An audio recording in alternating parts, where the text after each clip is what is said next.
All animals, they feed off of our emotions. So when we're stressed or we're feeling depressed from being in quarantine, all of the things that we're going through, they can go through as well. And they feed off our facial expressions just like they feed off our emotions. Facial expressions they can't really see when we're all wearing face masks. We did a total lockdown in the beginning. We had our PPE gear, but we had to train some of these dogs to be okay wearing a face mask. Not the dogs wearing masks, of course, the people wearing masks who take care of the dogs. They can't see our facial expression. They might not know who we are.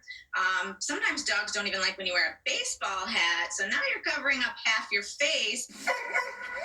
Rinaldi says she's seen the same phenomenon outside of the shelter and recommends conditioning your dog to associate the face masks with their favorite food. Every time you put it on, they get a treat. It's basic doggy psychology. We're equating the face mask with something good, and pretty soon your dog will want you to wear a face mask all the time. Which brings us to the folks who are always wearing masks, our medical workers, our first responders. Turns out their dogs need a little help too, in a different way.